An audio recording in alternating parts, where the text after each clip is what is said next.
ವರ್ಷದಲ್ಲಿ. ಬಟ್ ನೀವೇನ್ರಿ ನಾನು ಮಾಡ್ತೇನೆ. ಮತ್ತೆ ಇಷ್ಟು ತಿಳ್ಕೊಂಡಿರೋದ್ರಿಂದ ಅಜ್ಞಾನ, ಕಲಿಯುಗ. ಎಂತ ಅಪಚಾರಗಳನ್ನು ಮಾಡ್ತೇವೆ? 3 ಅಪಚಾರಗಳನ್ನು ಮಾಡ್ತೇವೆ ನಾವು. ಯಾವುದು ಒಪ್ಕೋಬೇಕು, ಮತ್ತೆ ನೀವು ನಾ ಮಾಡಂಗಿಲ್ಲ ಅಂತ ಹೇಳ್ಬೇಡ್ರಿ. ಮತ್ತೆ ಯಾವುದು? 1ನೇ ಅಪಚಾರ ಯಾವುದು? ಸಮಯಕ್ಕೆ ಸರಿಯಾಗಿ ದೀಪ ಹಚ್ಚದೇ ಇರುವುದು. ದೀಪ ಹಚ್ಚುವ ಸಮಯ ಇರ್ತದ, ಹಚ್ಚಿರೋದಿಲ್ಲಂತೆ.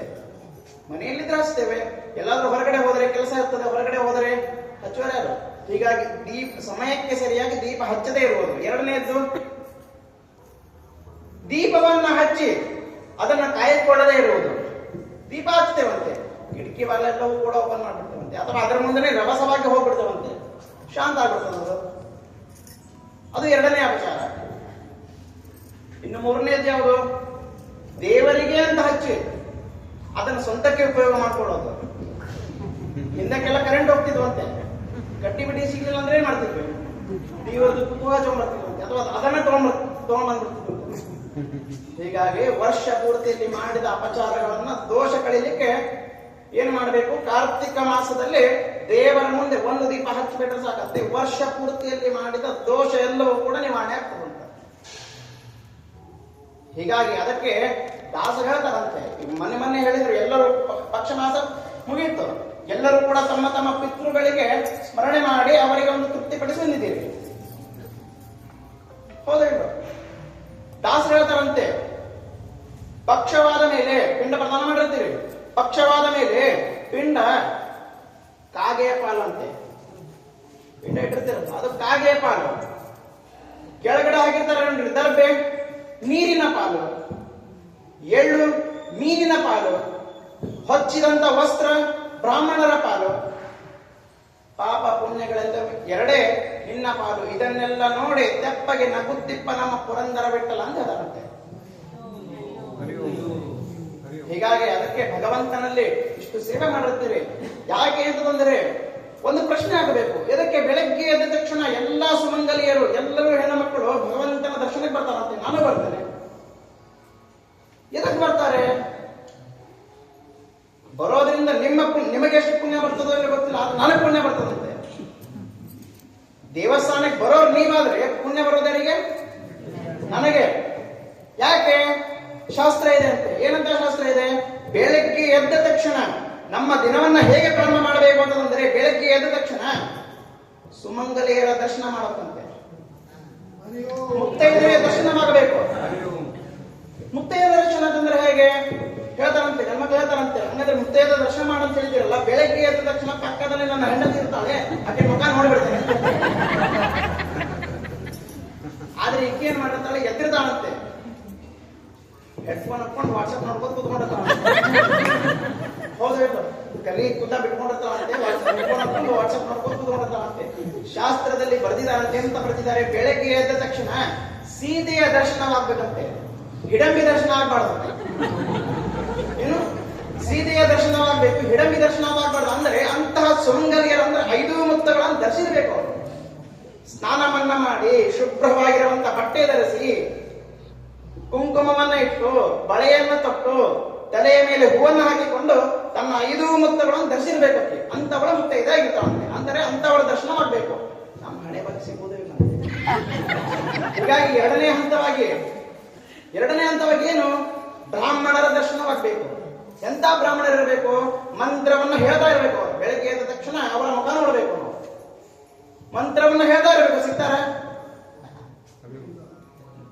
ನಮ್ಮ ಪಂಚರವೇದ ಬೆಳಗ್ಗೆ ಲಘು ಬಂದು ಪೂಜೆ ಮಾಡಿ ಹೌದು, ಸಿಗುವುದಿಲ್ಲಂತೆ. ಅದಕ್ಕೆ 3ನೇ ಹಂತವಾಗಿ ಶಾಸ್ತ್ರದಲ್ಲಿ ಬರೆದಿದ್ದಾರಂತೆ, ಏನೂ ಸಿಗಲಿಲ್ಲ ಅಂತಂದ್ರೆ ನಿಮ್ಮ ಹಣೆ ಬರಕ್ಕೆ ಬೆಳಗ್ಗೆ ಎದ್ದು ಒಂದು ಹೂವಿನ ದರ್ಶನವನ್ನಾದ್ರೂ ಮಾಡಿ ಅಂತ ಹೇಳಿದಾರಂತೆ. ಅದಕ್ಕೆ ಪ್ರತಿಯೊಬ್ಬರ ಮನೆಯಲ್ಲಿ ಒಂದು ಹೂವಿನ ಗಿಡ ಬೆಳೆಸಿದ್ದಾರಂತೆ. ಸ್ವಲ್ಪ ತಿಳ್ಕೋಬೇಕು, ಯಾಕೆ ಪ್ರತಿಯೊಬ್ಬರ ಮನೆಯಲ್ಲಿ ಒಂದು ಹೂವಿನ ಗಿಡ ಎಲ್ಲಿ ಬೆಳೆಸಿರ್ತಾರೆ ಅಂತಂದ್ರೆ ಬೆಳಗ್ಗೆ ಎದ್ದು ಅದರ ದರ್ಶನ ಮಾಡಬೇಕಂತೆ.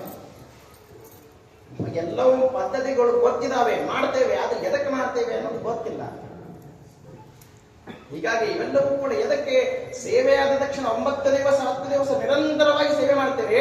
ಭಗವಂತನಲ್ಲಿ ಏನ್ ಕೇಳಬೇಕು? ನಾವು ಏನ್ ಕೇಳಬೇಕು ಅಂತಂದ್ರೆ, ಭಗವಂತನಲ್ಲಿ 3 ನೀ ಅನ್ನುವುದಕ್ಕೆ ಕಡಿಮೆ ಮಾಡಬೇಡ ಭಗವಂತ ಅಂತ ಹೇಳಬೇಕಂತೆ. ಮೂರುನಿ ಅನ್ನೋದಕ್ಕೆ ಯಾವತ್ತೂ ಕಡಿಮೆ ಮಾಡಬೇಡ ಅಂತ ಕೇಳಬೇಕಂತೆ. ಯಾವುದದು ಮೂರುನಿ? ಕೊಟ್ಟರೆ ಮೂರುನಿ ಕೊಟ್ಟು ಬಿಡು ಅಂತ ಕೇಳಕಂತೆ. ಯಾವುದದು ಮೂರುನಿ? ಒಂದನೇದ್ದು ನೀರು. ನನಗೆ ಎಲ್ಲೇ ಹೋದರೂ ನೀರು ಸಿಗಬೇಕು ಅಂದ್ರೆ ನೀರು ಅನ್ನೋದರ ಅನ್ನ. ಎರಡನೇದ್ದು ನಿದ್ದೆ, ಕಣ್ತಮ್ಮ ನಿದ್ದೆ ಕೂಡ ಭಗವಂತ ಅಂತ ಕೇಳಬೇಕಂತೆ. ಮೂರನೇದ್ದು ನಿಶ್ಚಿಂತೆ. ಈ ಮೂರು ಸಂಪತ್ತನ್ನು ಕೊಟ್ಟೆ ಬಿಡೋದು ಕೇಳ್ತೇವಂತೆ. ನಾವೇನ್ ಮಾಡ್ತೇವೆ? ಇವು ಮೂರನ್ನ ಬಿಡ್ತೇವಂತೆ, ಎಲ್ಲವನ್ನ ಕೇಳ್ಬಿಡ್ತೇವಂತೆ. ಹೌದಾ ಇಲ್ಲ? ನೀರು, ನಿದ್ದೆ, ನಿಶ್ಚಿಂತೆ ಅಂದ್ರೆ ನೆಮ್ಮದಿ.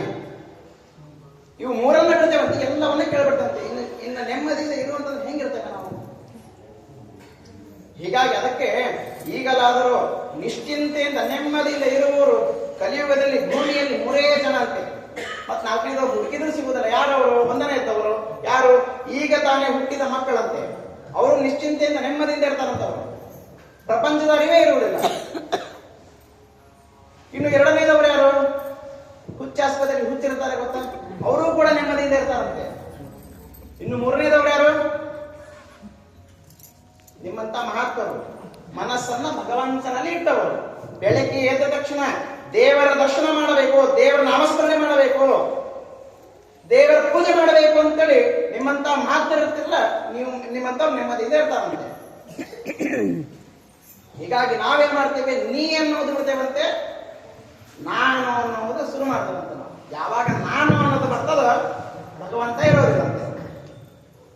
ಹೀಗಾಗಿ ನವರಾತ್ರಿ ಅಂದು ನಿರಂತರವಾಗಿ ಸೇವೆಯನ್ನು ಮಾಡುವಂತಹ ನಿಮ್ಮ ಭಕ್ತರಿಗೆ ಮತ್ತು ನಮ್ಮ ತಾಯಿಯವರಿಗೆ ನನ್ನ ಒಂದೆರಡು ಮಾತು ಮಾತಾಡಲಿಕ್ಕೆ ಅವಕಾಶ ಮಾಡಿಕೊಟ್ಟಂತಹ ತಮ್ಮೆಲ್ಲರಿಗೂ ಒಂದು ಹೃದಯಪೂರ್ವಕ ಧನ್ಯವಾದ ನೀಡುತ್ತೇನೆ.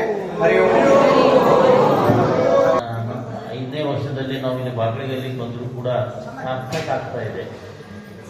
ಬಾಕಳಿಗೆಯಲ್ಲಿ ಇರತಕ್ಕಂಥ ಗಣೇಶನ ಸೇವೆಯನ್ನು ಮಾಡ್ತಕ್ಕಂಥ ಚಿಕ್ಕ ವಯಸ್ಸಾದರೂ ಅತ್ಯಂತ ಜ್ಞಾನವನ್ನು ಹೊಂದಿರತಕ್ಕಂಥ ಇಂಥವ್ರು ಸಿಗುವುದು ತುಂಬ ಕಷ್ಟ, ಸಿಗುವುದಿಲ್ಲ.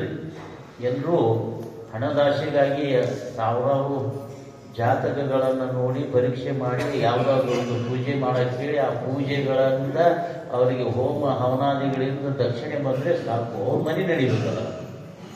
ಹೀಗೆ ನಾವು ಭಟ್ರಿಗೆ ಅರ್ಥ ಮಾಡ್ಕೊಂಡಿವಿ. ಆದರೆ ಇಂಥ ಭಟ್ರು ಸಿಗೋದು ತುಂಬ ಕಷ್ಟ. ಇಂಥ ಭಟ್ರು ಗಣಪತಿ ಗುಡಿಯಲ್ಲಿ ಇದ್ದಾರೆ ಅಂದರೆ ಇನ್ನು ಈ ಬಾಕಳಿಗಲ್ಲಿ ಮತ್ತು ದೇವಸ್ಥಾನ ಉತ್ತರೋತ್ತರ ಅಭಿವೃದ್ಧಿ ಆಗ್ತದ. ಇನ್ನು ಕುಂಕುಮಾರ್ಚನೆ